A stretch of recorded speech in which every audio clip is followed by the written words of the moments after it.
it just got to the point that, you know, I could quit my other job, and now I'm basically getting attention from within the industry. My name was, you know, like well-versed for videos, but here I'm also trying to be an angler. And anybody that makes videos knows that there's no shortcuts. You have to put in the time to make them. And ultimately, it got to the point that I had to choose. Are you going to be an angler? Are you going to be a fisherman? Or are you going to be a video editor? Because it's very, very hard to do both.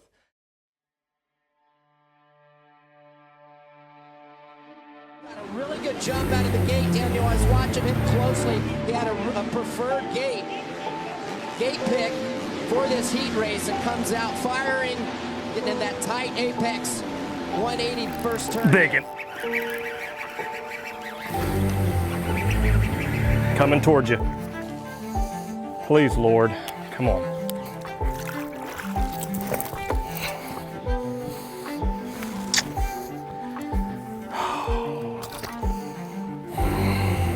Just got done with a tournament a couple weeks ago. Got the bikes out. So took the cap off the truck, loaded the bike up. It's a perfect Sunday, fun day. Right, come out here and kill it. That's what's up.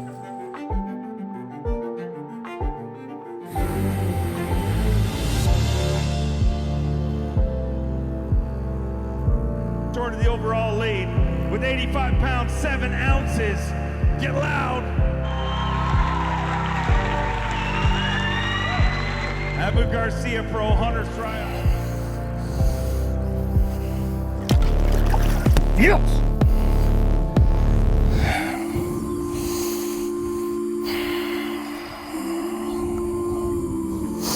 Thank you, Lord.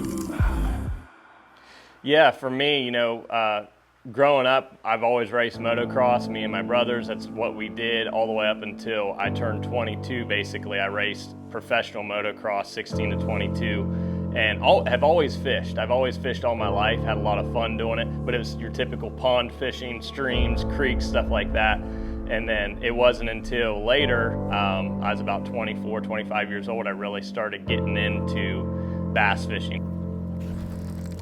Biggin.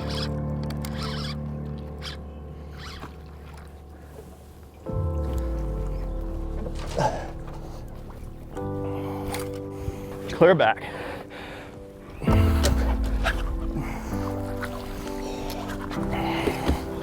Yes!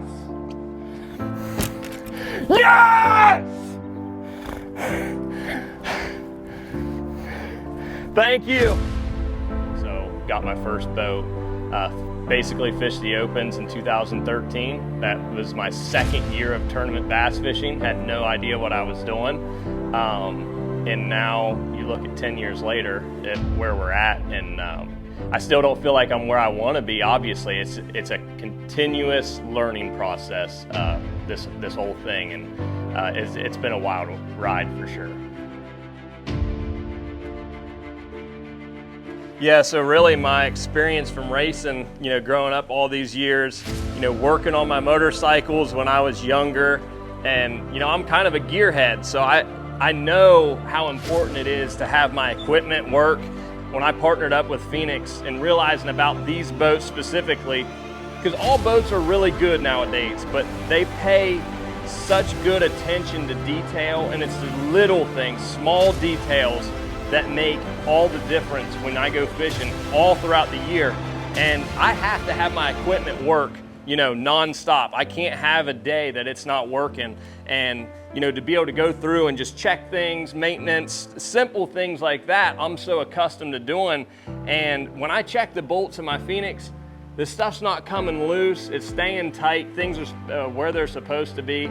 And especially when I get a marshal at an event, the sigh of relief that they go, oh, you got a Phoenix, I get to ride in a Phoenix today. I hear that almost every single event, so super, super cool. The route that I've taken is a lot different than like my brothers or, you know, a lot of other anglers out there. I picked up a camera in about 2013 or 14, just started filming stuff. That's when the GoPros started coming out, like started being a big deal. Polinick was doing a lot of stuff like that. And I just started filming because I like to do it. Got a computer, editing. next thing I know, I've got big companies like Pure Fishing, Abu Garcia, other brands that are reaching out to me going, hey, can you make us a video, or could you do this? So it kind of spiraled into something that I had no, anticipation of it turning into, but I just rolled with it because I genuinely liked doing it. And I also seen this avenue that I kind of could carve out for myself to generate revenue, like you said, to continue fishing. Everybody wants to think that, all these guys do all this and they make it. I was going year to year on the Opens, not knowing if I was going to be able to fish them again because I didn't have the money. And then another job would open up for a video or to film with an Ish Monroe or a Mike Iaconelli, and I would get paid for those jobs. I could go fish another couple events, and like literally I'm not saying that's how people should do it, but that's how I ended up doing it. I literally limped from not event to event, but year to year, not really knowing financially. But the other thing, at that point in my life, I was able to do that. I was young, didn't have a family, so it worked for me, and it turned into me filming commercials, TV shows, and it just got to the point that I could quit my other job, and now I'm basically getting attention from within the industry. My name was like well versed for videos, but here I'm also trying to be an angler, and anybody that makes videos knows that there's no shortcuts. You have to put in the time to make them. And ultimately, it got to the point that I had to choose. Are you going to be an angler? Are you going to be a fisherman? Or are you going to be a video editor? Because it's very, very hard to do both. My best advice would be, do the things that you enjoy doing. And if you can provide for a company or a sponsor in any aspect, go for it. And, let the things unfold as they may. I'm Hunter Shryock, Bassmaster Elite Series Pro. This is my 6th season on the Bassmaster Elite Series.